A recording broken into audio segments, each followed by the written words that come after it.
क्योंकि चोर की दाढ़ी में तिनका होता है। पुलिस ही एक कहानी बना रही थी, इसलिए पुलिस को डर था कि गड़बड़ ना हो जाए। ऐसा करते हैं, कोर्ट से आदेश करवा के तब करते हैं। का नाम है अजय पाल सिंह जी। इस समय यही मुखिया हैं जिनके अंडर में ये जांच का कार्य चल रहा है। ये देख लीजिए। ये कौन है महाराज जी? कौन है साथ में? ये देख लीजिए, थोड़ा बता दीजिए बारे में जरा बताइए। आप लोग देख लीजिए।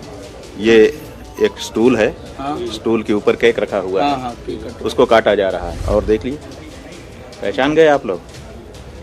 क्या ये प्रयागराज जिन्होंने पुलिस अफसर है क्या? ठीक है, थोड़ा जैसे हम लोग भी पहचान। अजय पाल सिंह जी थंबनेल लगा दे रहे हैं कि कबूला जुर्म। अब उसके में हम क्या कर सकते हैं? तो आप लोग क्या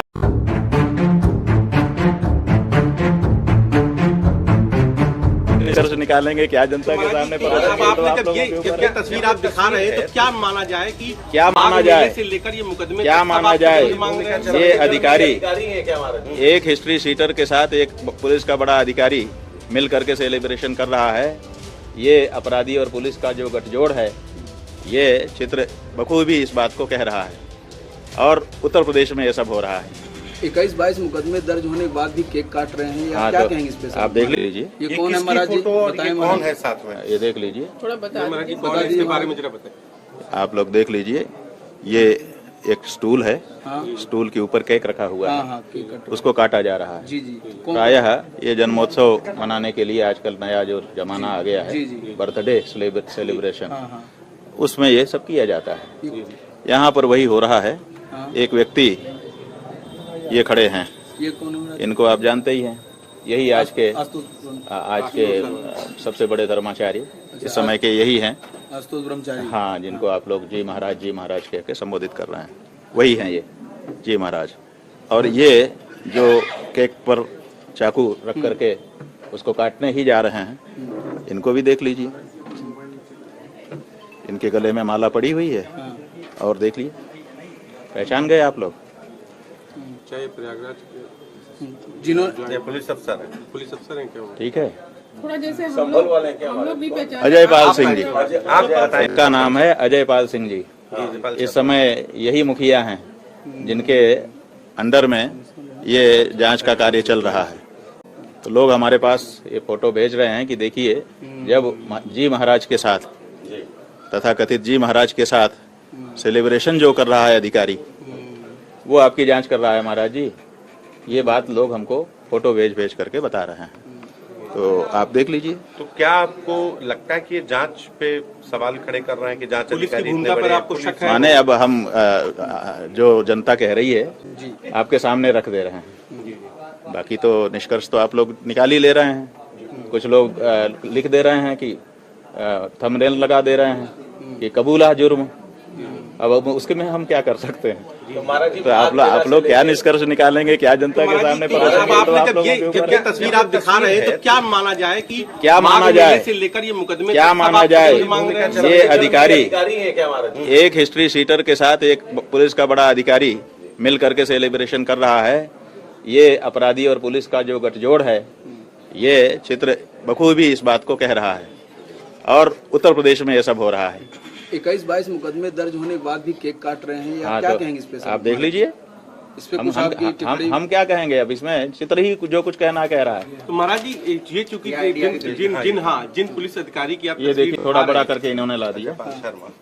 पकड़ लीजिए। जिनकी तस्वीर आप दिखा रहे हैं जयपाल शर्मा की, ये इसका मतलब कुंभ में भी पिछले साल थे। तो आप ये क्या मान रहे हैं कि कुंभ में जो घटना हुई और अब जो FIR हुई, सब कुछ प्री प्लान्ड है? आपको लगता है सब योजनाबद्ध है? देखिए, हम बात बता रहे हैं ना कि 18 तारीख को सवेरे संगम के नोच पर हमको रोका गया।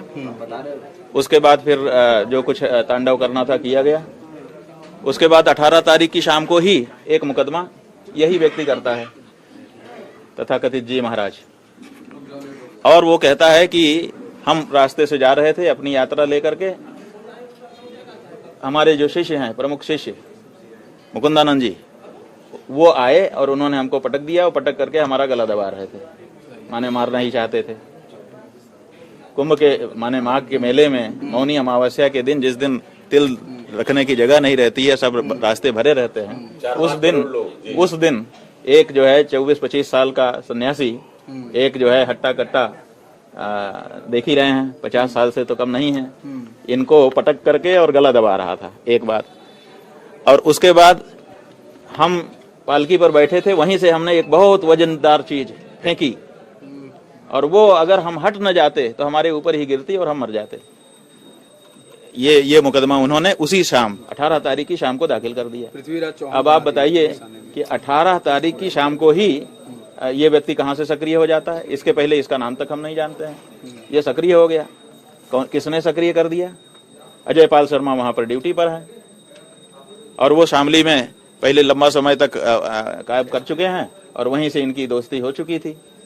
अब वो 18 तारीख की शाम को ही ला दिया जाता है कि भाई आओ तुम अब जरा हमारे लिए खेलना शुरू करो।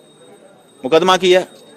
अब मुकदमा ऐसा था कि उसके लिए सड़क का मामला था, फुटेज सब आजकल रहती ही है, लोग वीडियो भी बना लेते हैं, हर आदमी के पास मोबाइल रहता है, सीसीटीवी फुटेज है।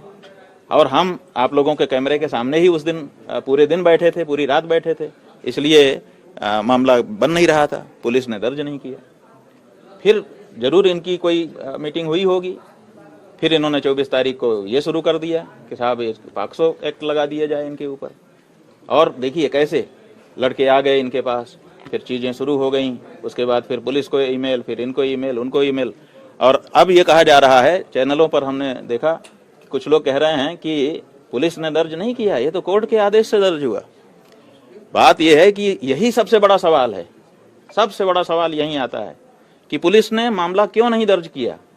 देखिए पॉक्सो एक्ट के मामले में आप लोग कहते हैं इसमें तो गिरफ्तारी जरूर होती है, लेकिन आप इस बात को भूल जाते हैं कि पॉक्सो एक्ट में अगर कोई लड़का आया है, कह रहा है मेरे साथ दुराचार हुआ है, तो पुलिस को तत्काल दर्ज कर लेना है, मान लेना है कि ऐसा हुआ है। तो आप बताइए कि पॉक्सो एक्ट का मुकदमा जब पुलिस के थाने में गया, ये महाराज जी महाराज जो आप लोग जी महाराज कह रहे हैं, वो लेके गए, तो आप बताइए कि पुलिस ने क्यों दर्ज नहीं किया। यही चोर की दाढ़ी में तिनका निकल करके आ जाता है कि पॉक्सो का मुकदमा लेकर के एक व्यक्ति 2 लड़कों को लेकर के गया कि नाबालिग हैं, इनके साथ बड़ा दुराचार हुआ है, फिर भी पुलिस दर्ज नहीं करती है। क्यों नहीं करती है? पॉक्सो जैसा मुकदमा, उसमें तो तत्काल पुलिस को सक्रिय हो जाना चाहिए, जो बच्चा कह रहा है उसी को मान लेना चाहिए और मान करके तत्काल उसका मेडिकल कराना चाहिए, तत्काल उसको जुवेनाइल बोर्ड को सौंप देना चाहिए, तत्काल उस पर कार्रवाई करनी चाहिए। तो सवाल यह है कि पुलिस ने क्यों नहीं दर्ज किया? क्यों? सुनिए, क्योंकि चोर की दाढ़ी में तिनका होता है। पुलिस ही एक कहानी बना रही थी, इसलिए पुलिस को डर था कि गड़बड़ ना हो जाए। ऐसा करते हैं, कोर्ट से आदेश करवा के तब करते हैं, तब कोर्ट से आदेश करवा करके तब ये दाखिल कर दिया गया मुकदमा। अब उनके पास ढाल हो गई कि साहब हम तो कोर्ट से आए हैं, हमने डायरेक्ट नहीं किया। क्यों नहीं किया?